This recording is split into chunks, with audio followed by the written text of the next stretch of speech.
ओम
नमो भगवते वासुदेवाय।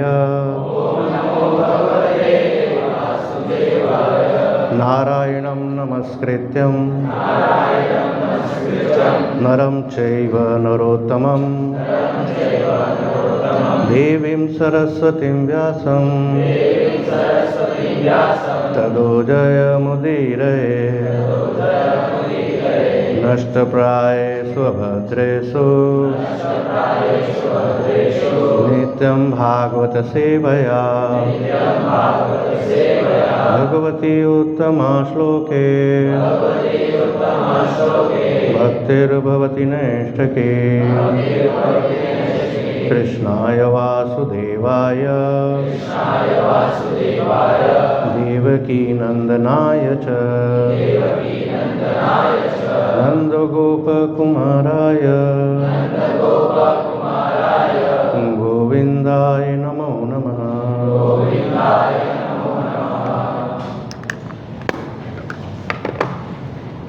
श्रीमद् भागवतम पहला स्कंद अध्याय 9।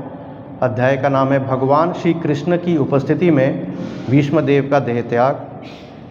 श्लोक संख्या 13। संस्थिते अतिरथे पांडव संस्थिते अतिरथे पांडव पृथा बाल प्रजावधू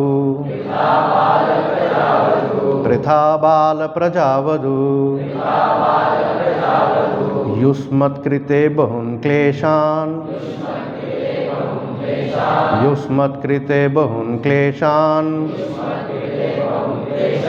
प्राप्ता तोक्वती मुहुः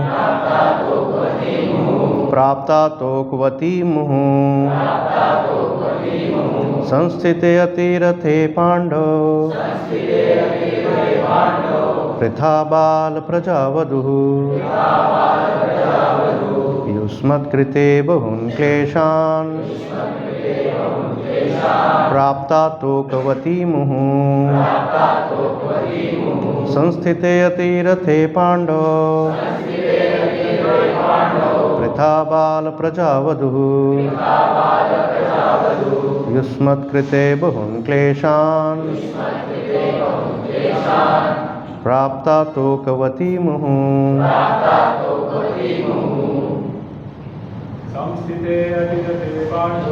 संस्थिते अतिरथे पांडव पृथा बाल प्रजावधूः युष्मत्कृते बहुन् क्लेशान् प्राप्ता तोक्वती मुहुः संस्थिते अतिरथे पांडव पृथा बाल प्रजावधूः युष्मत्कृते बहुन् क्लेशान् प्राप्ता तोक्वती मुहुः संस्थिते अतिरथे पांडव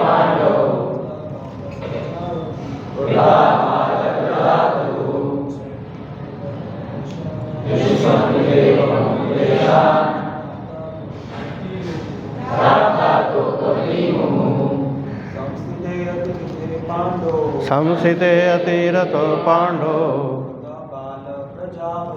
पृथा बाल प्रजावधूः युष्मत्कृते बहुन् क्लेशान् प्राप्ता तोक्वती मुहुः। माता जी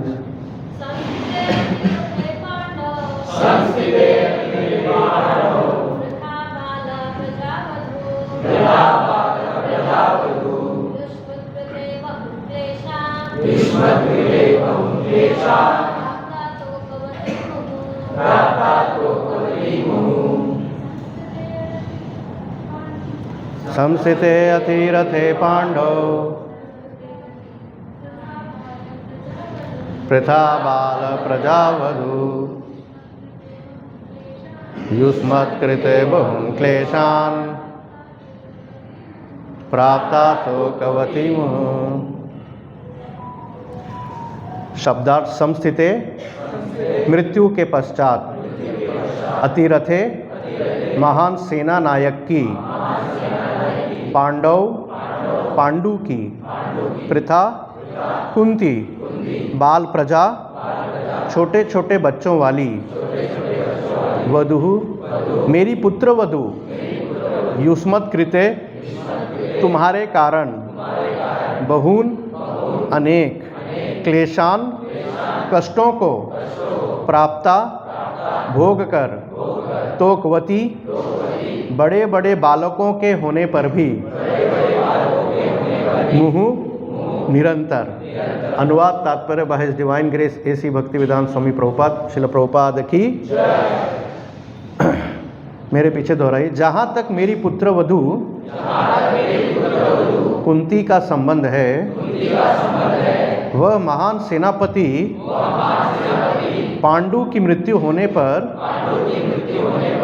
सभी बच्चों के साथ विधवा हो गई और इसके कारण उसने भयंकर कष्ट सहे। और जब तुम लोग बड़े हो गए हो तो भी वह तुम्हारे कर्मों के कारण काफ़ी कष्ट उठा रही है। तात्पर्य, कुंती देवी ने कष्टों पर दुगना शोक प्रकट किया। कुंती देवी के कष्टों पर दुगना शोक प्रकट किया जा रहा है। अल्प आयु में विधवा हो जाने तथा राज परिवार में छोटे छोटे बच्चों के पालन पोषण करने में उससे अत्यधिक कष्ट उठाना पड़ा। और जब उसके बच्चे बड़े हो गए तब उनकी करनी से उसे कष्ट उठाना पड़ रहा था। अतएव उसके कष्ट जैसे के तैसे बने हुए थे। इसका अर्थ ये हुआ कि विधाता के द्वारा कष्ट झेलना उसके भाग्य में लिखा हुआ था और विचलित हुए बिना इसको सहना था। ओम अज्ञानतिमिरन्धस्य ज्ञानाञ्जनशलाकया चक्षुरुन्मीलितं येन तस्मै श्रीगुरवे नमः। चैतन्यमनोभीष्टं स्थापितं येन भूतले रूपकदा मह्यं ददाति स्वपदान्तिकं।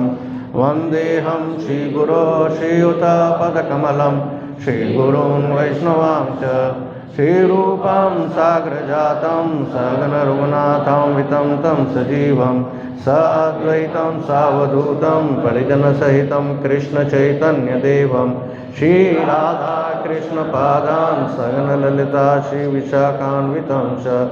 हे कृष्ण करुणा सिंधु दीनबंधु जगत्पते गोपेश गोपिका कांत राधा कांत नमस्तुते।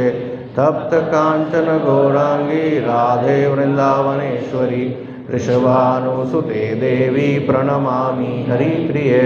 वाञ्छाकल्पतरुभ्यश्च कृपा सिन्धुभ्य एव च पतितानां पावनेभ्यो वैष्णवेभ्यो नमो नमः। जय श्री कृष्ण चैतन्य प्रभु नित्यानंद श्री अद्वैत गदाधर शिवासादि गौर भक्तवृंद। हरे कृष्णा कृष्णा कृष्णा हरे हरे हरे राम राम राम हरे हरे। हरे कृष्णा कृष्णा कृष्णा हरे हरे हरे राम राम राम हरे हरे। हरे कृष्णा कृष्णा हरे हरे राम राम राम हरे हरे।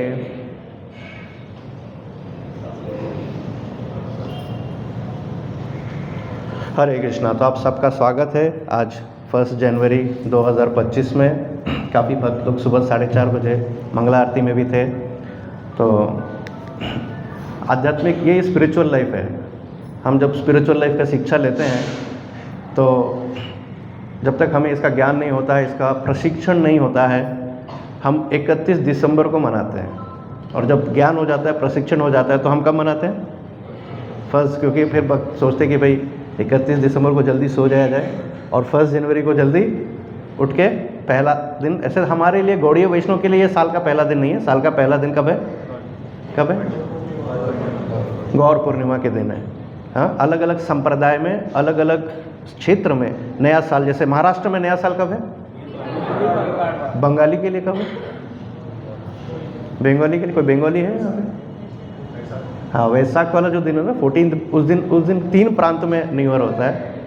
तो ऐसा बंगालीज का भी उस समय होता है। तो अलग अलग हम देखते हैं कि अलग अलग इसमें है। लेकिन ठीक है, क्रिश्चियन कैलेंडर के हिसाब से जो कि काफ़ी लोग फॉलो करते हैं वर्ल्ड में, आज क्या है, और हम लोग भी वही, क्योंकि वो जो फाइनेंशियल सिस्टम है वही हम लोग फॉलो कर रहे हैं और कैलेंडर भी वही फॉलो कर रहे हैं। तो आज 1 जनवरी। और क्या बोलते हैं हम लोग? हैप्पी सबको। आप व्हाट्सएप में आप लोग देख रहे होंगे, बहुत लोग भेज रहे होंगे आपको, रात से भेज रहे होंगे। कोई 2 बजे भेज रहा है, कोई 4 बजे भेज रहा है और सब कह रहा है हैप्पी न्यू ईयर। तो हम भी राधा माधव के चरणों में यही प्रार्थना करते हैं कि 2025 सबके लिए क्या रहे? हैप्पी रहे। लेकिन हैप्पी की परिभाषा लोगों की अलग अलग है। हैप्पी की जो सुख की जो परिभाषा है और उस परिभाषा को लेके हम जीवन जीते हैं, समझ रहे हैं। और सुख की परिभाषा दो तरीके से है, या तो हम सुख की परिभाषा आचार्य और भगवान से समझें कि सुख की परिभाषा क्या है, या तो हम लोग फिल्म स्टार से समझें या किसी बाहर के लोगों से समझे, भौतिकवादी से समझे कि सुख की परिभाषा क्या है। तो बाहर के लोगों के हिसाब से सुख की परिभाषा क्या है? हाँ, क्या है? हाँ, सुख की परिभाषा पैसा, ये सुख की परिभाषा। और क्या है? हाँ, मद्यपान करना मतलब शराब पीना, ये क्या है? सुख की परिभाषा। बहुत संभोग करना, ये क्या है? सुख की परिभाषा। फॉरेन टूर पे जाना, ये क्या है? करेक्ट। हाँ, बड़ा बंगला होना और बड़ी गाड़ी होना, ये क्या है? सुख की परिभाषा। हाँ, बहुत अच्छी पत्नी होना, हाँ, जो आज्ञाकारी भी हो, या पति होना जो बहुत, हाँ, कलयुग में थोड़ा सा क्या है? मुश्किल है। सुख की परिभाषा, सबकी सुख की परिभाषा अलग है, लेकिन शास्त्रों के अनुसार सुख की परिभाषा अलग है। तो हम जब भक्तों से मिलते हैं, हम जब गीता पढ़ते हैं, रामायण पढ़ते हैं, तब हम सुख की परिभाषा, क्योंकि ये जो प्रसंग चल रहा है यहाँ पे आज जो हम लोग पढ़ रहे हैं, ये प्रसंग चल रहा है जब महाभारत का जो युद्ध हुआ है। आप लोग में से कुछ लोग पहली बार आ रहे होंगे, या ये जो प्रसंग यहाँ पे हर दिन भागवतम क्लास होता है और इसी पे चर्चा हो रही होती है। हम लोग सीक्वेंस में जा रहे हैं यहाँ पे। तो ये जो हो रहा है महाभारत का युद्ध में, महाभारत का युद्ध खत्म हो चुका है, दुर्योधन मारा जा चुका है, सारे कौरव मारे जा चुके हैं। युद्ध स्थल पे भीष्म पितामह लेटे हुए हैं तीर के शैया पे। युधिष्ठिर बहुत शोकाकुल हैं कि उनके कारण, उनको राजा बनाने के कारण करोड़ों लोग मारे गए हैं और वो इसलिए राजा बनना नहीं चाह रहे हैं। और कृष्ण भगवान उनके साथ हैं। सोचिए, साक्षात भगवान श्री कृष्ण पांडवों के साथ हैं, और तब भी साथ होने के बावजूद भी युधिष्ठिर महाराज एकदम बहुत शोकाकुल हैं। और कृष्ण भगवान समझ गए कि मैं अभी अगर इसको प्रवचन दूंगा, इसको मैं अगर बोलूँगा तो ये शायद से मेरी बात, क्योंकि वो तो उसने देखा है कि मैं रथ पे बैठे बैठे और बहुत कुछ युद्ध में भगवान नहीं पार्टिसिपेट करते हुए भी बहुत तरीके से, सूक्ष्म तरीके से बहुत पार्टिसिपेट किए हैं, तो शायद से मेरी बात न माने। तो इसीलिए किसको आप किसके पास जाने के लिए बोलते हैं? भीष्म पितामह के पास, कि आप भीष्म पितामह के पास चलिए और राजसी वस्त्र में चलिए। तो राजसी वस्त्र में सारे पांडवगण जाते हैं। भीष्म पितामह भले कौरवों के साइड से लड़े, लेकिन हृदय उनका किसके प्रति था? पांडवों और कृष्ण भगवान को। बहुत महान महाजन है, महान भक्त हैं। तो उनका हृदय पांडवों के प्रति था। उसको मालूम था कि दुर्योधन जो है वो क्या है? वो करप्ट है। उसका जो इच्छा है, उसकी जो चेतना है वो करप्ट है। तो वो इसलिए, लेकिन तब भी मजबूरन, क्योंकि उन्होंने प्रण लिया था और वो जानते थे भगवान की इच्छा क्या है कि उनके साइड से लड़े, उनके साइड से लड़े हैं। तीर की शैया पे लेटे हुए हैं। और जब सारे पांडव आ गए हैं तो वहाँ पे भगवान कृष्ण का स्वागत करते हैं भीष्म पितामह। काफ़ी ऋषिगण उपस्थित हैं उस स्थल पे, कुरुक्षेत्र में, जहाँ पे वो लेटे हुए हैं, क्योंकि ऋषिगणों को मालूम है कि अभी बहुत महान कार्य होने वाला है, कि भीष्म पितामह धर्म के बारे में उपदेश देने वाले हैं। जब कोई महान व्यक्ति, हमारे आचार्यगण जैसे श्रील प्रभुपाद जब अमेरिका गए, तो अमेरिकन लोग भी समझ गए कि ये महान आचार्य हैं। तो जहाँ भी प्रभुपाद जी प्रवचन करते थे, नहीं थी, फिर भी ब्राह्मणों, ईश्वर तथा धर्म ने तुम्हारी रक्षा की। पांडवों को देखकर भीष्म पितामह स्मरण कर रहे हैं कि कितना कष्ट राजा बनने तक में युधिष्ठिर महाराज पांडवों को सहना पड़ा। मतलब उन इतना कष्ट हुआ कि उन लोग की जीवित रहने की भी आशा न थी। क्यों? क्योंकि जिस राज्य में रह रहे हैं उस राज्य में उनसे जो नफरत कर रहे हैं वो राजा और राजा का बेटा, कौन? धृतराष्ट्र और दुर्योधन। और इस हद तक नफरत है कि नफरत में उनको क्या कर देना चाहते हैं? जान से मार देना चाहते हैं। उसमें धृतराष्ट्र की भी एक सूक्ष्म हाँ रहता था कि हाँ, लेकिन ओपनली नहीं कहते थे, लेकिन सूक्ष्म तरीके से ठीक है बेटा कर लो तुम। तो ऐसा था। तो भीष्म पितामह कह रहे हैं तुम्हारी रक्षा किसने की? लेकिन युधिष्ठिर महाराज की रक्षा किसने की? यहाँ पे आ रहा है, किसने रक्षा की? ईश्वर, ब्राह्मणों, ईश्वर तथा धर्म ने तुम्हारी रक्षा की। तो हमारी रक्षा कैसे होती है? जब हम ब्राह्मणों की सेवा करते हैं, भक्तों की सेवा करते हैं, समझ रहे हैं, जो वैष्णव होते हैं। क्योंकि वैष्णव कभी किसी का अहित नहीं चाहता है। आपने भले ही कितना किसी का अहित क्या हो, आपने वैष्णव का भी अहित क्या हो, लेकिन वैष्णव वही वैष्णव है जो कभी किसी का अहित नहीं चाहेगा कि अरे, समझ रहे हैं, जो वैष्णव नहीं वो क्या, जैसे हम तो, हमारा तो पॉलिसी है कलयुग में नेहले पे, हाँ, किसी ने अहित किया तो हम तो फिर षड्यंत्र रचना चालू कर देते हैं कि कैसे ये बर्बाद हो जाए, करेक्ट। लेकिन वैष्णव ऐसा नहीं होते हैं। अहित होने के बावजूद भी वैष्णव सोचते रहते हैं कि कैसे इसका भला हो। तो भीष्म पितामह वैष्णव हैं और भीष्म महान वैष्णव है, महाजन है, और वो पांडवों को देख के कह रहे हैं कि अरे तुम्हारी रक्षा हुई, तुम लोग जीवित नहीं रह सकते थे, इन अधर्मियों के बीच में तुम लोग घिरे हुए थे, लेकिन तब भी क्योंकि तुमने ब्राह्मणों की सेवा की, तुमने ईश्वर की सेवा की और धर्म की सेवा की, तो क्या है, धर्म की कैसे युधिष्ठिर महाराज ने सेवा की? वो चाहते तो वो जब जुए में चीटिंग हुआ था, आप लोग को मालूम है, और उस जुए में फिर लास्ट में क्या होता है, उनको 13 साल का 12 साल का वनवास होता है। वो चाहते तो बोलते कि यहाँ चीटिंग हुआ है, मुझे जाने की ज़रूरत नहीं है, मैं वन में क्यों जाऊँ। और भीम जाना भी नहीं चाहते थे, भीम तो वेट कर रहे थे कि भाई, वो तो गैम्बलिंग मैच में ही भीम नेले पे देला कर देना चाहते थे, लेकिन युधिष्ठिर महाराज के कहने पे वो शांत बैठे हुए थे। और युधिष्ठिर महाराज को मालूम था धर्म क्या है। धर्म ये है कि जो को बड़ा कह रहा है उसको हमको पालन करना है। उस समय बड़ा कौन है वहाँ पे? उस समय राज्य में जब जुआ चल रहा था, सबसे बड़ा व्यक्ति कौन है? धृतराष्ट्र। और धृतराष्ट्र पिता तुल्य है पांडवों के लिए। और जब राजा कह रहा है कि भाई कुछ कह नहीं रहे हैं, जब कुछ कह नहीं रहे हैं और राजा चाह रहे हैं कि जुआ, और जब तब समझ गए कि तो धर्म उन्होंने क्या फॉलो किया? युधिष्ठिर महाराज ने धर्म फॉलो किया, और इसके कारण भगवान हमेशा उनके साथ थे। तो हम लोग जब शास्त्र पढ़ते हैं, एक होता है लीला, एक एस्पेक्ट होता है लीला, और एक एस्पेक्ट होता है शिक्षा। एक हम लोग को लीला बड़ा आनंद आता है कि हाँ, जय श्री राधा माधव भगवान की, श्री जगन्नाथ बलदेव सुभद्रा माई की, श्री गौर निताई भगवान की, शिला प्रभुपाद की। एक होता है लीला और दूसरा एस्पेक्ट होता है शिक्षा। हमें शिक्षा दिया जाता है। तो ये हमारे जीवन में भी बहुत बार ये आता है कि हम धर्म को फॉलो करें, हम क्या करें। खासकर जब हमारे प्रति हमें कष्ट आता है, हमारे जीवन में चैलेंज आता है, तो हम क्या फॉलो करें। तो आगे के श्लोक में, जो आज का श्लोक है, आज भीष्म पितामह कुंती महारानी को देख रहे हैं। कुंती माता भी आई हैं। कुंती कौन है? पांडवों की माँ है। तो कुंती के पति कौन है? पांडु है, राजा पांडु। कुंती के पिता कौन है? कुंती के पिता कौन है? हाँ, कुंती के पिता हैं, करेक्ट। कुंती के पिता हैं, एक्चुअल पिता हैं राजा सूरसेन। सूरसेन कौन है? सूरसेन कौन है?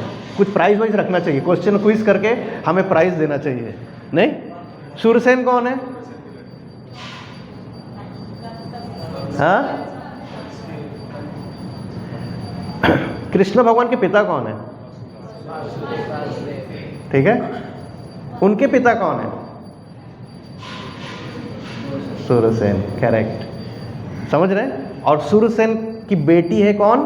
कुंती। इसलिए कृष्ण भगवान की कौन हुई? सगी बुआ हुई, सगी बुआ हुई। समझ रहे? ये है संबंध कृष्ण भगवान का और कुंती माता का। लेकिन जो राजा सूरसेन थे, उनके एक मित्र थे, उनका नाम था कुंती भोज, जिनको कोई संतान नहीं था। तो उन्होंने क्या किया था? कुंती माता को कुंती भोज को दे दिया था। और कुंती भोज जिस प्रांत के राजा थे, उसका भी नाम, उस प्रांत का नाम कुंती था। तो प्रांत के नाम पे अपनी बेटी का नाम रखा, क्या रखा? कुंती। तो इनका पहले नाम पृथा था, इसीलिए पृथा पुत्र, अर्जुन को पृथा पुत्र भी बोला जाता है। पहले नाम पृथा था, लेकिन उसके बाद जब चूंकि कुंती भोज के पास चली गई और कुंती भोज ने उनका नाम कुंती रखा, तो अधिकतर उनको बुलाने लगे कुंती माता, कुंती माँ बोलने लगे। तो भीष्म पितामह कुंती माता की तरफ देख के कह रहे हैं कि तुमने कितना कष्ट सहा है, मतलब असहनीय, तुम्हारे जीवित रहने का चांस कम था, लेकिन तब भी तुम लोगों ने चूंकि धर्म के साथ थे तो तुमने बहुत सहा है। कुंती महारानी से हमें बहुत कुछ शिक्षा मिलना है। खासकर स्त्रियों को, माताओं को बहुत शिक्षा मिलता है। और हमें, हर माता पिता की जिम्मेदारी है कि अपने बेटियों को, और पिता का जिम्मेदारी अपने बच्चों को, बेटों को ये शिक्षा, इन चरित्रों का वर्णन करें।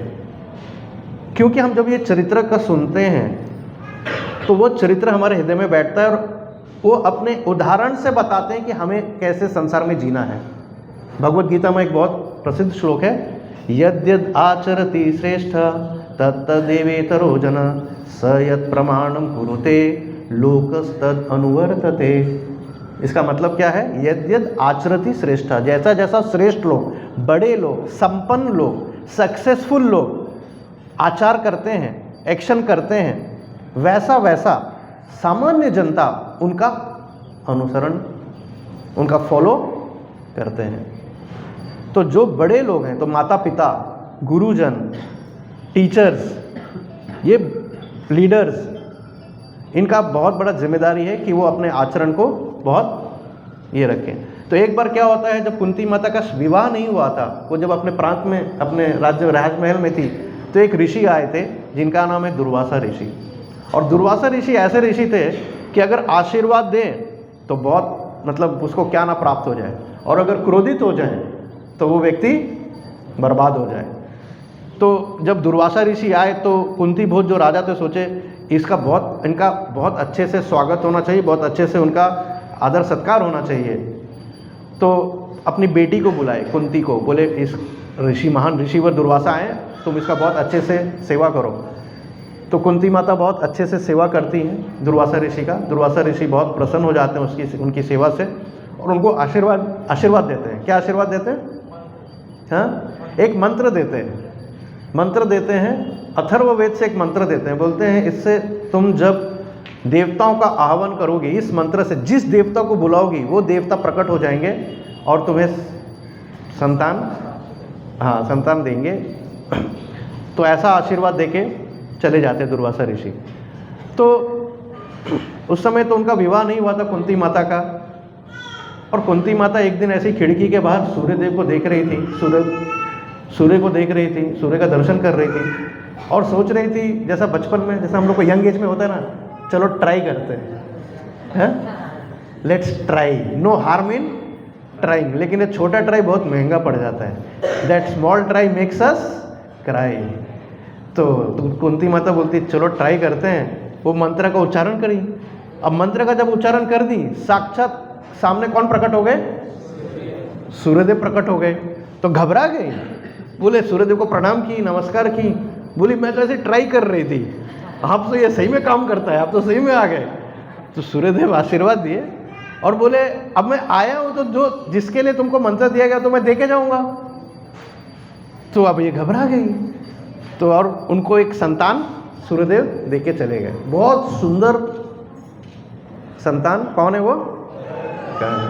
उनके कान में कुंडल है और कवच के साथ संतान को देख के बहुत आनंदमय हो गई कुंती माता। देखी इतना सुंदर संतान, देखने में इतना सुंदर। लेकिन थोड़ी देर के बाद उनको होश आया कि अरे वो तो अभी राजकुमारी है, उनका तो विवाह भी नहीं हुआ। प्रजा का क्या होगा? प्रजा राजा के ऊपर, मेरे पिता के ऊपर कितना लांछन लगाएंगे, पूरा हमारा राजपाट पूरा ये हो जाएगा। तो ये सोचकर कुंती माता क्या करती हैं, उनको एक बास्केट में रख के भगवान को प्रार्थना करके कि भगवान इसकी रक्षा हो, और क्या करती हैं, बहा देती हैं। और फिर वो आपको मालूम है आगे वो सूत पुत्र कहलाते, एक चैरिटर होता है जो रथ संभालते थे, उनको कर्ण वो नदी में बहते हुए उनके पास मिलते, घोड़े को नहला रहे थे, रथ साफ कर रहे थे, उनको जब मिलते वो खोल देखते इतना सुंदर बच्चा, तो वो लेके आ जाते हैं और अपने घर में उनको पालते हैं। लेकिन चूंकि वो सूर्य पुत्र हैं तो उनके में जो गुण है, कौन सा गुण है उनका? क्षत्रिय वाला गुण था। भले वो शूद्र के घर में, क्योंकि वो रथ दिए थे, लेकिन उनका गुण कौन सा था? क्षत्रिय वाला था, कर्ण का।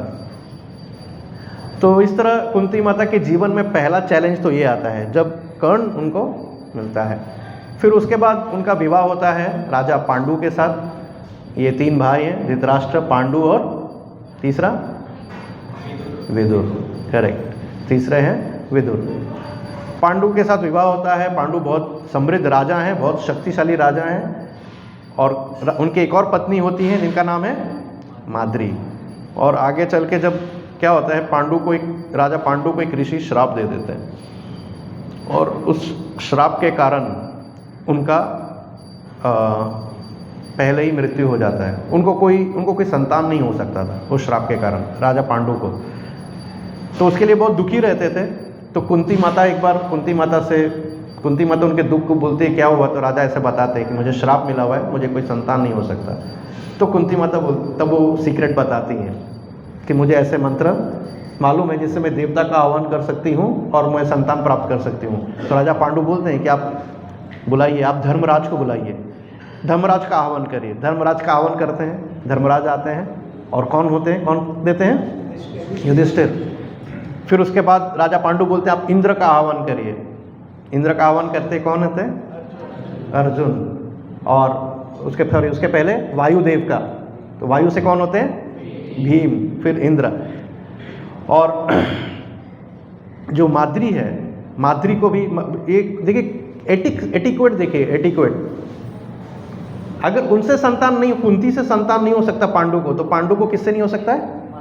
माद्री से भी नहीं हो सकता है। तो ये समझ गई और उन्होंने माद्री को भी वो मंत्र बताया और माद्री ने अश्विनी कुमार का आह्वान किया और अश्विनी कुमार से हुए नकुल और सहदेव।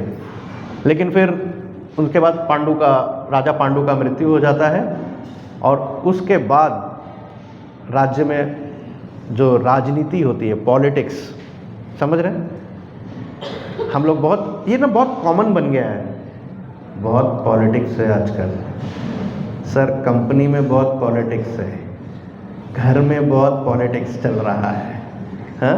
मंदिर में भी बहुत पॉलिटिक्स है, हाँ? सब जगह बहुत क्या है? पॉलिटिक्स है।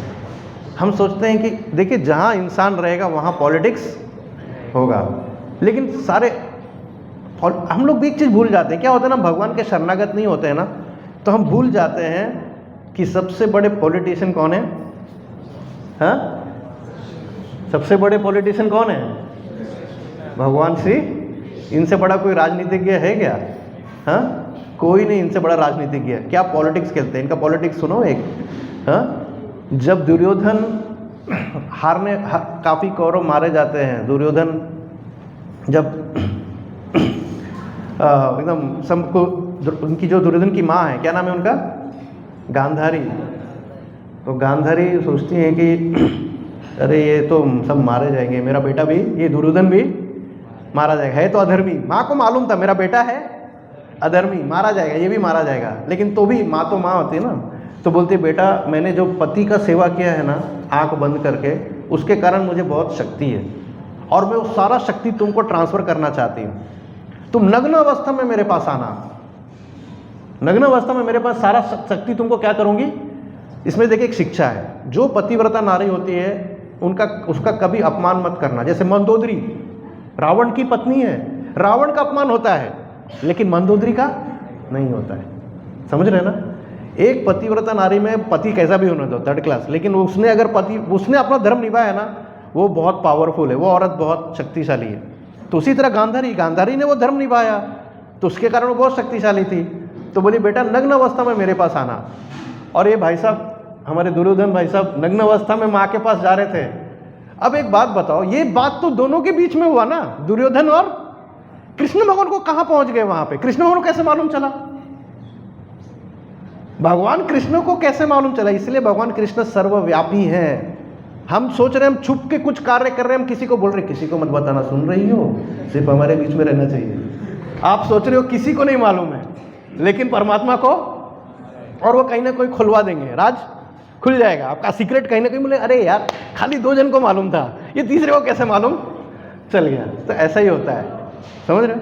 तो कृष्ण भगवान पहुंच गए जिस अवस्था में दुर्योधन जा रहे थे उसके सामने। कृष्ण भगवान बोलते हैं मैं बस इधर से गुजर रहा था। भगवान बहुत जगह से गुजरते रहते हैं। तो बोले मैं गुजर रहा था। अब दुर्योधन बोले अरे कृष्णा आप? तो बोले अरे इस अवस्था में कहाँ जा रहे हो? तो बोले माँ के पास जा रहा हूँ। बोले ठीक है जाओ माँ के पास, अब तुम बच्चे नहीं रहे, बड़े हो गए, एक लंगोट पहन के जाओ। फिर उसके बाद वो लंगोट पहन लेते हैं और जब जाते माँ के पास, गांधारी अपना आँख खोलती और पूरा शक्ति, ताकि उसका शरीर कैसा हो जाए, एकदम वज्र हो जाए। भीम, क्योंकि माँ गांधारी को मालूम था कि भीम मामूली व्यक्ति नहीं, उसके अंदर 10,000 हाथी के ताकत है और उसको शायद से दुर्योधन उसको सह न पाए। लेकिन जब वो सारा शक्ति ट्रांसफ़र कर देती है और जब ध्यान से अपने बेटे का, क्योंकि बेटे को तो देखी भी नहीं थी ना, वो तो जब शादी करके आई थी तभी से उन्होंने पट्टी लगाया हुआ था, तो बेटे का दर्शन कहाँ की थी? बेटे का पहली बार दर्शन कब की? अभी की। और जब दर्शन की तो बोली अरे बेटा ये क्या, ये तुमको मैंने जो इंस्ट्रक्शन दिया था एज इट इज तुमको फॉलो करना चाहिए था, तुमने ये क्यों पहन के आ गए तुम? तो अब घबरा गए वो दुर्योधन, बोले कृष्णा। तो अब समझ गई गांधारी माता, समझ गई कि खेल गए पॉलिटिक्स। हाँ, तो इस तरह कुंती माता को भी बहुत सहना पड़ा जो राजनीति। तो राजनीति में क्या हो रहा है, धृतराष्ट्र है, जब ये अपने शिक्षा गुरुकुल से पास होके जब आते हैं सारे पांडव लोग और वापस राज्य में आ जाते हैं, तो जो धृतराष्ट्र अनाउंस कर देते हैं कि युधिष्ठिर राजा बनेंगे आगे चल के, अनाउंस करके वही था, क्या कहते हैं एग्रीमेंट था कि जब तक युधिष्ठिर बड़ा नहीं हो जाता है, गुरुकुल से वापस नहीं आ जाता, तब तक धृतराष्ट्र राजा रहेंगे, उसके बाद धृतराष्ट्र हटेंगे और पांडु का बेटा जो सबसे बड़ा है युधिष्ठिर, वो राजा बनेगा। तो मन मार के धृतराष्ट्र अनाउंस तो कर देते हैं, लेकिन अंदर ही अंदर बहुत, अब समझ रहे हैं, वो राजगद्दी पे ज़्यादा देर बैठ के क्या हो गया है, अटैचमेंट, उस पर क्या हो गया है, अटैचमेंट हो गया है, समझ रहे हैं। तो और दूसरा कि प्रजा भी पांडवों का बहुत गुणगान कर रही है क्योंकि धार्मिक है। देखिए जो धार्मिक होता है, जो विनम्र होता है, समझ रहे हैं, तो सब लोग उसको, आम जनता उसको बहुत पसंद करती है। आम जनता जानती कि हाँ ये व्यक्ति, जैसे प्रभुपाद जी को सब लोग प्रेम कर, मालूम था कि मैं 16 माला नहीं कर रहा हूँ या मैं कोई नियम तोड़ भी रहा हूँ, लेकिन तो भी मालूम था प्रभुपाद जी के पास जाऊँगा ना, ये मुझे स्वीकार करेंगे, मुझे रिजेक्ट नहीं करेंगे। इसके लिए लोग प्रभुपाद जी के पास जाते हैं, क्योंकि साधु का जो गहना है वो क्या है, क्षमा। एग्जैक्टली साधु का जो आभूषण है वो है क्षमा। साधु का जो आभूषण है वो क्या है, बर्दाश्त करना। एक बार एक शिष्य, प्रभुपाद जी का शिष्य प्रभुपाद जी के पास गया और बोला प्रभुपाद जी वो आपका जो वो शिष्य है ना, ऐसा ऐसा बदमाशी कर रहा है, बर्दाश्त के बाहर है। तो प्रभुपाद जी ने कहा तुम उसको बर्दाश्त करो जैसे मैं तुम्हें बर्दाश्त कर रहा हूँ, समझ रहे। तो इस तरीके से क्या होता है। हाँ, तो दुर्योधन ये, हाँ, तो पांडव लोग जब, सारी प्रजा पांडवों को बहुत प्रेम करती है, और अर्जुन क्योंकि महान धनुर्धर था, अर्जुन और भीम अपना टीम बनाते हैं और ये लोग कई प्रांतों में जाके राजाओं को, कई राजा जो नतमस्तक नहीं थे उनको हरा के उस राज्य का धन लेके आते थे हस्तिनापुर, और कोष में मतलब जो राजकोष होता है ना, राजकोष में भरते जाते थे। तो मतलब हर कोई पांडवों को पसंद कर रहा है, जो मिनिस्टर है वो भी पसंद, क्या ला रहे हैं, फंड। जो फंड लाता है ना उसको बहुत प्रिय होता है, समझ रहे, सबका बहुत प्रिय होता है जो फंड लाता है, समझ रहे, उसका एक अलग ही बात होता है, भाई फंड कलेक्टर है, फंड ला रहा है। तो अर्जुन क्या थे, फंड ला रहे थे बहुत, एकदम सब राजाओं को हरा के। तो सब लोग, और विनम्र भी थे, बहुत प्रेम कर रहे सब लोग। तो लेकिन दो लोग बहुत जल रहे थे, कौन, धृतराष्ट्र और दुर्योधन, बहुत जल रहे थे। उनसे ना बर्दाश्त नहीं हो पा रहा था कि कोई उनकी तारीफ नहीं कर रहा है, समझ रहे हैं। और ये हम लोग के साथ बहुत होता है, खासकर जब जॉइंट फैमिली होता है ना, तो कोई मेरी तारीफ नहीं कर रहा है, समझ रहे हैं। या भक्तों में भी हो जाता है कि जब देखो प्रभु जी उनकी तारीफ होती है, वही अच्छे बुक डिस्ट्रीब्यूटर, मैं तो हुई नहीं। हाँ, जबकि भक्ति सिद्धांत महाराज जो एक बुक भी डिस्ट्रीब्यूट करता था ना, जो प्रभुपाद जी के गुरु थे, एक बुक भी को डिस्ट्रीब्यूट करके आया, प्रभुपाद भक्ति सिद्धांत महाराज तो लगभग उसको गले लगाते थे कि तुमने एक कलयुग के एक पापी को तुमने भगवान कृष्ण देकर आ गए। मतलब कोई अगर सिंगल बुक भी देकर आया तो वो जो एक बुक डिस्ट्रीब्यूटर भी था ना, वो कितना गदगद हो जाता था कि मेरे एक बुक डिस्ट्रीब्यूट करने का भी मेरे गुरु के लिए वो क्या है, एक मान कार्य है। तो वो उसको समर्पित का और भाव आता था, और उसके आगे और करने के उसके अंदर वो भाव आता था कि नहीं, मैं कल 2 करूंगा ताकि मेरे, अगर 1 से मेरे गुरुजी इतना खुश हो रहे हैं तो मैं कल अगर 5 करूंगा तो मेरे गुरुजी कितना खुश हो जाएंगे। दैट वाज भक्ति सिद्धांत, मर्सी, भक्ति सिद्धांत महाराज मर्सी। तो ये धृतराष्ट्र बहुत जल रहे थे। तो धृतराष्ट्र का एक चीफ मिनिस्टर था, उसका नाम था कनिका को बुलाए और बोले कनिक मैं बहुत अशांत हूँ, बहुत ज़्यादा अशांत हूँ, अंदर से बहुत डिस्टर्ब हूँ और पांडवों का ये यश और कीर्ति मुझसे देखा नहीं जा रहा है, तुम बताओ क्या किया जाए। तो वो जो कनिक था ना, ये जो मिनिस्टर था ना, ये बहुत करप्ट था। ये धृतराष्ट्र का बोलते हैं, देखिए, राजा बने रहने के लिए, राजा बनने के लिए साम दाम दंड भेद मृत्यु भी अगर करना पड़े तो आप करिए। और उस स्टोरी सुनाता है, राजा को एक स्टोरी सुनाता है, ठीक है, सुनेंगे आप लोग। एक स्टोरी सुनाता है राजा को। बोलता है एक जैकल था, जैकल को हिंदी में क्या बोलते हैं? सियार। वुल्फ को क्या बोलते हैं? लोमड़ी, भेड़िया। ओके, तो एक सियार था, एक जंगल में 4-5 पशु मित्र थे, फ्रेंडशिप था। सियार, चूहा, बाघ, वुल्फ भेड़िया और मोंगूज नेवला, ये 5 मित्र थे। लेकिन और उस जंगल में एक हिरन रहता था, एकदम स्वादिष्ट हिरन समझ रहे? लेकिन वो क्योंकि वो हिरन इतना स्फूर्तिला था, बहुत स्फूर्तिला था, तो ये कोई पकड़ नहीं पाते थे, कोई बाघ भी पकड़ नहीं पाता था, इतना स्फूर्तिला था। और सबकी नज़र उस हिरन पे होती थी कि कब खाएंगे इसको, कब पकड़ी जाएगी, कब मारेंगे और कब इसको। 5 का नज़र उसके ऊपर था। तो सियार सबसे, देखो 5 में से सबसे कनिंग कौन होता है? हाँ, जैकल, सियार। तो जो सियार है, बोलते हैं एक मीटिंग होता है इन लोगों का, देखो भौतिकवादी का भी मीटिंग देखो, इन लोग का भी एक कॉन्फ्रेंस होता है, ठीक है, एसी रूम में चेयर वेयर लगा के सब बैठे, कॉन्फ्रेंस मीटिंग हो रहा है कि कैसे, और टॉपिक क्या है, प्रेजेंटेशन का टॉपिक क्या है? हाउ टू कैच हिरन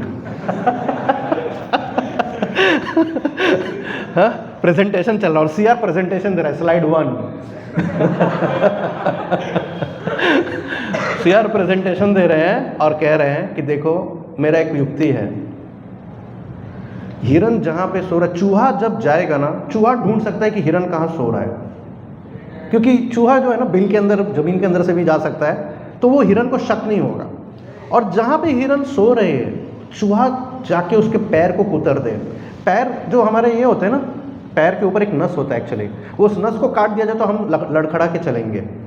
ये जितने भी मिलिटेंट्स होते हैं ना, जब किसी को कैप्चर कर लेते हैं, सैनिक को, सपोज करिए आप, किसी दूसरे, ये बात याद रखिएगा आप लोग, ये बात फैक्ट है कि जैसे सपोज करिए इंडिया पाकिस्तान वॉर चल रहा है, इंडिया बांग्लादेश है कहीं पे, और सैनिक, भारत के सैनिक उन लोग पकड़ लिए और कहीं ये भाग ना जाए, तो क्या करते हैं, पैर में एक नस है ठीक हमारे इसके ऊपर, उसको वो लोग क्या करते हैं, स्लिट कर देते हैं। वो कट गया ना तो हम ज़्यादा तेज नहीं चल सकते। तो सियार चूहे को बोलता है कि भाई तुम एक काम करो, रात को इसको ढूंढ लो और उसके पैर के नस को क्या करो, काट दो, ये ज़्यादा देर भाग नहीं पाएगी, और तब बाघ इसको आराम से पकड़ लेगा और फिर हम लोग मिलके फीस्ट खाएंगे। तो बोला ठीक है, वो स्लाइड 3 था, लास्ट पूरा एकदम। तो सबको आइडिया, बहुत सबने, 5 ने ताली, 4 ने ताली में रखी, क्या सियार का खोपड़ी है, बहुत अच्छा प्लान। डेट फिक्स किया गया और चूहा गया, चूहा अपने टारगेट को गया, उसके पैर कुतूर दिए, फिर हिरन, फिर अगले दिन सुबह जब बाघ उसके पीछे भागा तो वो हिरन ज़्यादा देर तेज भाग नहीं पाई और बाघ ने उसको क्या किया, पकड़ लिया। अब जब बाघ ने पकड़ लिया तो सियार बोला wait wait wait wait wait, मर गई अब तो। बोले एक काम करो, सब लोग नहा के आएंगे, आप लोग जाओ, सब लोग नहा के आओ, ठीक है, और फिर उसके बाद हम लोग इसको खाएंगे। तो सियार फटाक से जाके नहा के आ जाता है पहले, फिर उसके बाद आता है बाघ, सेकंड में बाघ आता है जल्दी से नहा के। तो सियार बाघ को सियार बहुत दुखी होकर ऐसे बैठा होता है, ठीक है, एकदम बहुत दुखी, बहुत मायूस। बाघ बोलते रहे इतना बढ़िया फिस्ट है, फिस्ट के सामने तुम इतना दुखी क्यों हो? समझ रहे हो? आप सपोज करिए आपके सामने पनीर, पिज्ज़ा, पास्ता रखा हो और आप बहुत दुखी हो, तो ऑब्वियस है ना, डिवोटी बोले क्या बात है भैया, सामने इतना फिस्ट रखे, इतना दुखी हो। तो सियार कहता है कि अभी आपके आने के पहले चूहा आ गया था और चूहा बहुत छाती चौड़ा करके बोल रहा था कि मैंने उसके पैर कुतरे ना, मेरे कारण बाघ का पेट भरता है। बाघ का पेट भरने का कारण कौन है? तो बाघ सबसे बड़ा नहीं हुआ, बड़ा कौन है? मैं हूँ। बाघ बोला ऐसा बोला क्या? हाँ ऐसा बोल रहा था। तो बाघ बोला मैं इस हिरन को खाऊंगा नहीं, अब से मैं उसी को खाऊंगा जिसको मैं मारूंगा, ताकि अगली बार से कोई एक क्रेडिट न ले सके। तो बाघ बिना खाए चला गया। यार खुश, बोला स्लाइड 4 तो देखा ही नहीं था इसने। ये तो मेरा प्लान था। फिर उसके बाद कौन आता है? उसके बाद आता है क्या कहते हैं, चूहा आता है। तो चूहा भी खाने चाहता है। तो शेर बोलता है देखो जो भेड़िया है ना, वो तुमसे पहले आ गया था और कह रहा था हिरन खाने के बाद मैं उस चूहे को तुमको खा लूँगा, तो तुम सोच लो तुमको क्या करना है। चूहा बोलता है अरे जान प्यारा है मुझे। चूहा क्या करता है? भाग जाता है। फिर उसके बाद भेड़िया आता है। तो भेड़िया आता है, तो भेड़िया जब आता है तो भेड़िया फिर वो बोलता है बाघ जो है ना वो तुमको खाना चाहता है। ये बाघ ने कहा है कि इसको खा के तुम ये हो जाओगे। तो फिर फिर भेड़िया भी क्या करता है? भाग जाता है, बोलता है अरे ऐसा फीस्ट खा के क्या फ़ायदा, कि अंत में मुझे, समझ रहे हो, कोई आपको सपोज करो 56 भोग लगे और बोले बस तुम्हारे जीवन का लास्ट है, अब खाओगे क्या? अब एक केस में कोई सोचेगा मरना है ही, चलो खा के ही मर जाते हैं। बहुत लोग तो खाने के लिए जी रहे हैं कि बस, हाँ समझ रहे ना, most of people live to eat. फिर लास्ट में नेवला आता है। अब तो शेर चौड़ा हो गया, बोला देखो लास्ट में नेवला आता है। नेवले को शेर कहता है कि देखो बाघ को मैंने हरा दिया, चूहे को भी हरा दिया, भेड़िए को भी हरा दिया, तुम लड़ना चाहते हो कि जाना चाहते हो? तो मंगूस नेवला बोलता है भाई जब इतने बड़े बड़े महारथी तुमसे हार गए तो मैं क्या करूँगा, मैं भी चला जाता हूँ। और अकेले शेर क्या करता है? उस हिरन का भोग करता है। तो ये स्टोरी सुनाता है धृतराष्ट्र को, बोलता है कि इसलिए आप भी इनको क्या करिए, किसी तरीके से बाहर भेज दीजिए और इनको मरवा दीजिए। तो ये जो लाक्षागृह वाला जो प्लानिंग है ना, लाक्षागृह मालूम है ना आपको? हाँ, ये स्टार्टिंग बीज यहाँ से होता है। वो कनिक करके मंत्री होता है, वो धृतराष्ट्र के दिमाग में बुद्धि डालता है, और फिर उसके बाद दुर्योधन, दुशासन और शकुनी, ये लोग 3 मिलके प्लानिंग करते हैं पूरा, और धृतराष्ट्र को प्रेजेंटेशन देते हैं कि कैसे ये किया जाएगा। फिर धृतराष्ट्र उसको ओके करते हैं, और फिर धृतराष्ट्र युधिष्ठिर को बुला के बोलते हैं कि आप लोग वर्णावत करके एक राज्य वहाँ पे जाइए और वहाँ पे आप लोग आराम से रहिए, वहाँ के राज्य लोग आपके लिए वेट कर रहे हैं, आपका गुणगान सुन के, ऐसा करके बहुत युधिष्ठिर समझ जाते हैं कि कुछ दाल में काला है। लेकिन युधिष्ठिर बोलते हैं जब पिताश्री बोल रहे हैं तो हम जाएंगे, और सब पांडवों को बोलते हैं। और इधर दुर्योधन क्या करते हैं, एक पुरोचन करके उसका मंत्री होता है, उसको बोलते हैं तुम जाके जल्दी से वो लाक्षागृह बनाओ, पूरा घी मोम ये सब से एक महल बनाओ, अंदर पूरा आलीशान बनाना, लेकिन दीवार सारे मोम घी ये सब घास उसके होने चाहिए, जल्दी जल जाए। तो इस तरीके से पुरोचन वैसे पूरे महल बनाता है जहाँ पे पांडव लोग रहेंगे। और इस तरह पांडव लोग आते हैं, यहाँ पे रहते हैं। और इसके आने के पहले विदुर जी लेकिन उनको म्लेच्छ भाषा में उन लोगों को ये सब बता देते हैं कि वहाँ पे आप लोगों को जलाने का प्लान है, और इसीलिए आप लोग एक सुरंग बनाइएगा। और फिर वहाँ पे जब लाक्षागृह में वो लोग रहने आते हैं तो सुरंग बनता है, और सुरंग में तो जब वो जलाते हैं तो सुरंग से वो लोग पांडव लोग निकल जाते हैं, वहाँ से बच जाते हैं। तो हर समय हम देखते हैं कि इन लोगों को मारने का ये राजनीति, जो एक राज्य का जो राजनीति है, हमेशा पांडव और कुंती माता को फेस करना पड़ता है। तो जब वो वहाँ से निकल जाते हैं, वहाँ से बच जाते हैं, तो आगे चल के फिर वही अर्जुन का विवाह किससे होता है? द्रौपदी से होता है। इसके बीच में एक बहुत सुंदर प्रसंग आता है, जब वो लोग एक जगह पे एक प्रांत में रह रहे होते हैं, एक ब्राह्मण के घर में रह रहे होते हैं, तो वहाँ पे काफ़ी समय रुकते हैं। तो एक दिन ब्राह्मण के घर में ब्राह्मण अपने परिवार वालों के साथ बहुत रो रहा होता है। तो कुंती माता सोचती क्या बात है, ये लोग इतना रो क्यों रहे हैं? तो ब्राह्मण से पूछते हैं, तो वो बताते हैं कि यहाँ पे इस गाँव के बाहर एक राक्षस रहता है, उसका नाम है बका, और ये जो प्रांत है इसका नाम है एक चक्र। ये मायापुर के पास एक चक्र करके एक जगह है वेस्ट बंगाल में, वहाँ पे उस जगह पे कुंती माता और पांडव, जो नित्यानंद प्रभु का जन्म स्थान है, एक चक्र, yes it is mention in Mahabharata में, एक चक्र वर्ड मेंशन है महाभारत में, कि कुंती माता 5 पांडवों के साथ एक चक्र में रह रहे थे, जो कि नित्यानंद प्रभु का जन्म स्थान है। आप वहाँ जाएंगे, मैं गया हूँ एक चक्र, आप में से कोई गया है एक चक्र? तो आपने देखा होगा, वहाँ पे है वो 5 कुंती माता का और पांडवों का एक वो बना के रखा है। तो एक चक्र में, तो वहाँ पे कुंती माता, तो हाँ वो ब्राह्मण बताते कि एक असुर है और बका करके, वो एक सिस्टम एग्रीमेंट है उसके साथ, वो बहुत शक्तिशाली है। तो हर दिन क्या होता है, उसको बहुत सारा खाना भेजना होता है और एक मनुष्य भेजना होता है। एक घर से कोई एक प्राणी जाएगा, क्योंकि मनुष्य भी खाता है। तो गांव में उठ था कि एक घर से ऐसे ऐसे करके, तो आज उसके घर का टर्न था कि कोई एक व्यक्ति उसको खाना भी भेजना है और एक मनुष्य को भेजना है वहाँ पे उसके लिए, उसके भोजन के लिए। तो कुंती माता बोलती है टेंशन मत लो, मेरा भीम जाएगा।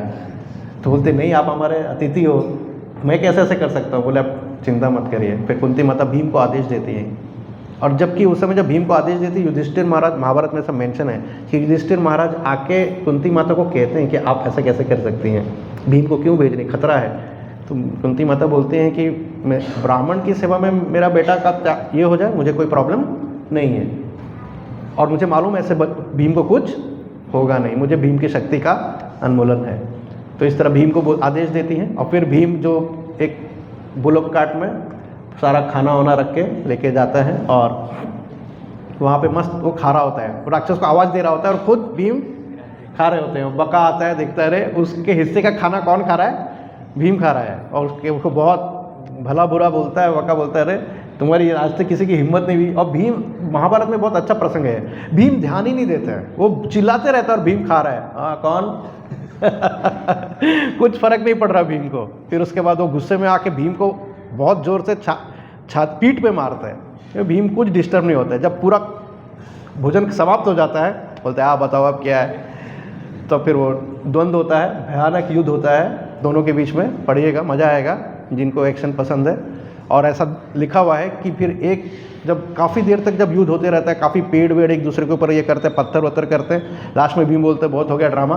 उसको पकड़ के उसको ना नीचे ज़मीन पे लेटा के उसके बॉडी को ना ऐसे, जैसे हम पेपर फोल्ड करते हैं ना, कैसे पेपर फोल्ड करके, समझ रहे हैं ना, फाड़ते नहीं, जैसे पेपर फोल्ड करना है ना, अगर इसको फोल्ड करना है, हम बीच से क्या करते हैं, सोचिए कोई आपके बॉडी के साथ ऐसा करे, पैर और सर को ऐसे फोल्ड कर दे, तो ऐसा वो उस राक्षस को मारता है। ऐसा भीम क्या करता है, पूरा उसके बॉडी को क्या करता है, पूरा टुकड़े में, जब पीठ का टूटता है वो लास्ट वो आवाज़ निकालता है, और फिर उसके बॉडी को उठा के जो गांव का जो मेन द्वार है वहाँ पे बका को फेंक देते हैं, ताकि सारे गांववासी को मालूम चल जाए कि ये क्या हो गया, मर गया है।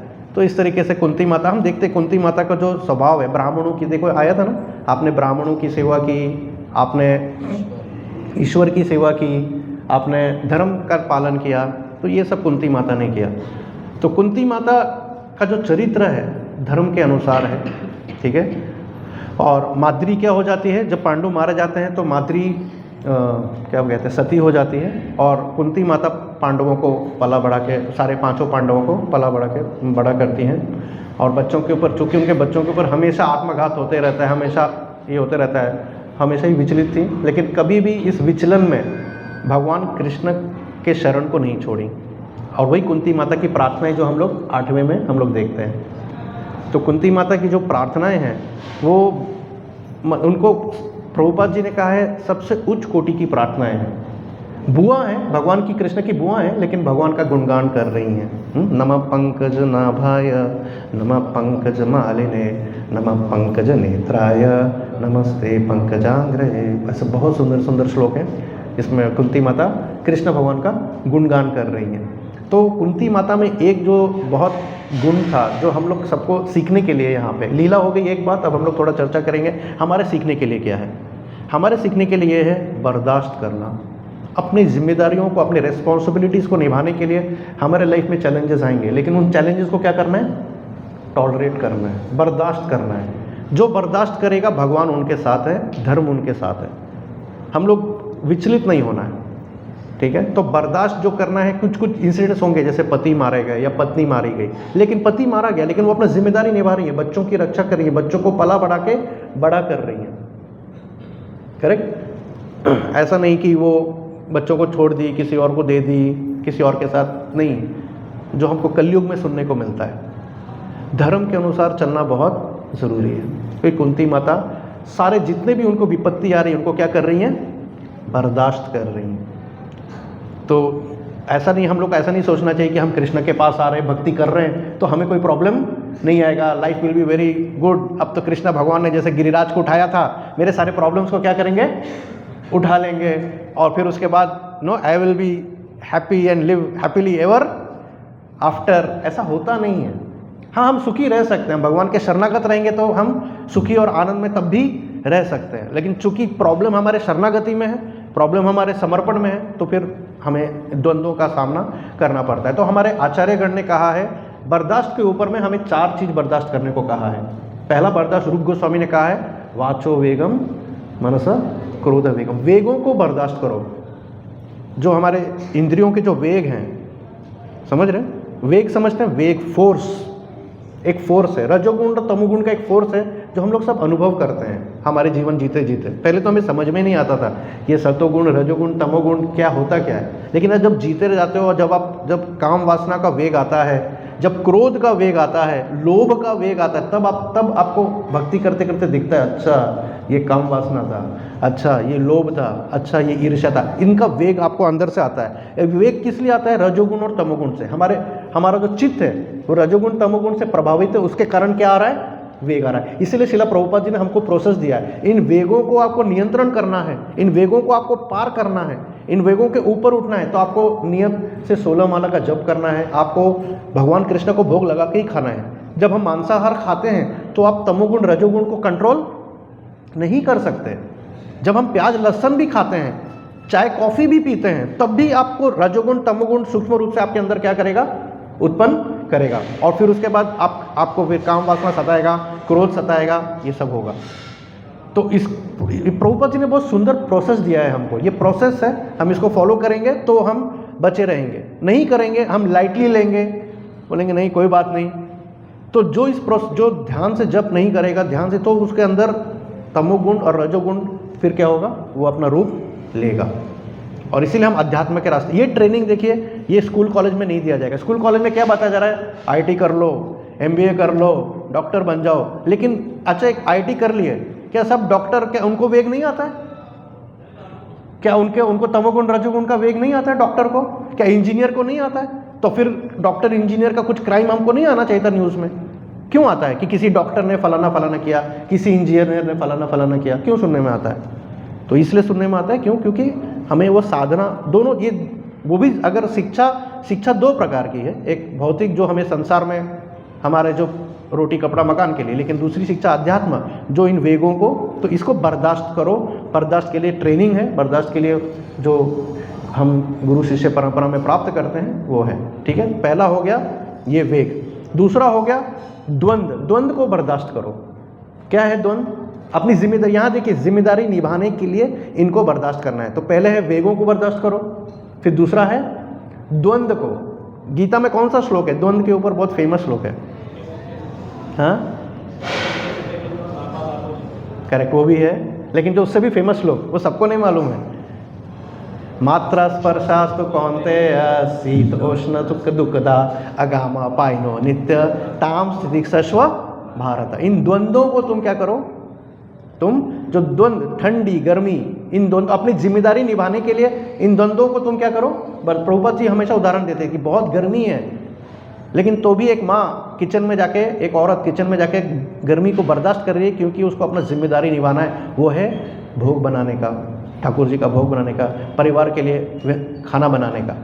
करेक्ट। उसी तरह पुरुष भी है, बारिश हो रहा है, जो भी हो रहा है, ठंडी है, लेकिन उसको अगर बाहर जाके कार्य करना है तो उसको वो करता है वो। तो इन द्वंद्वों को, सर्दी गर्मी दिन रात, इनको अपनी जिम्मेदारियां निभाने के लिए इन द्वंद्वों को क्या करो?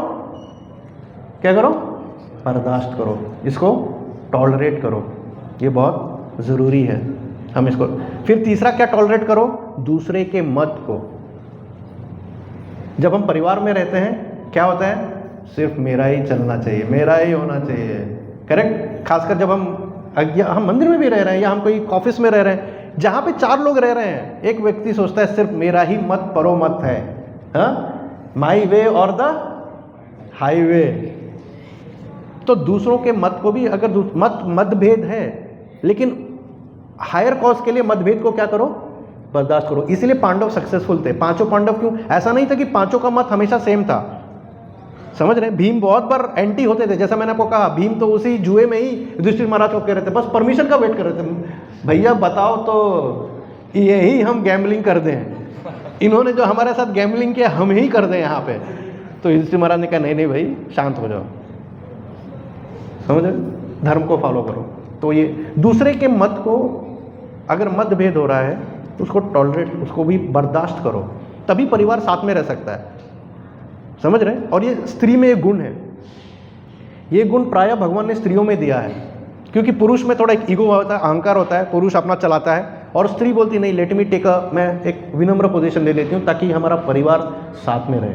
और यही कारण है कि इंडिया में डाइवोर्स नाम का चीज़ नहीं है, नहीं था, सॉरी नहीं था। क्यों? क्योंकि स्त्रियां, ये हम लोग, हमारे घर में भी हम लोग देख रहे हैं कि औरत, माँ क्या करती है, औरत क्या कर रही है, मतभेद हो रहा है, लेकिन नहीं, परिवार साथ में रहे, मैं इसको बढ़ने नहीं दूंगी। लेकिन अभी का तो एजुकेशन सिस्टम है, हम किसी से बस फिर नेले पे, तब फिर परिवार क्या हो जाता है। और मैं लॉयर लोग को जानता हूँ जो इस डिपार्टमेंट को हैंडल करते हैं, फिर बताते हैं काउंसलिंग ये वो सब। तो हम अगर ये चरित्र पढ़ेंगे और ये सब करेंगे तो आप परिवार सुखी रहेगा, परिवार खुश रहेगा। तो तीसरा है दूसरे के मत को बर्दाश्त करो, ठीक है। और चौथा क्या है? दूसरे के यश और सक्सेस को भी क्या करो? बर्दाश्त करो। दूसरे के सक्सेस को भी नहीं कर पाते हम। एक्चुअली वैष्णव तो हम लोग कह रहे, दूसरे के यश और सक्सेस को तो हमें खुश होना चाहिए, करेक्ट। हमें तो यूँ लगे अरे वाह कितना आगे बढ़ गए, बहुत अच्छी बात है।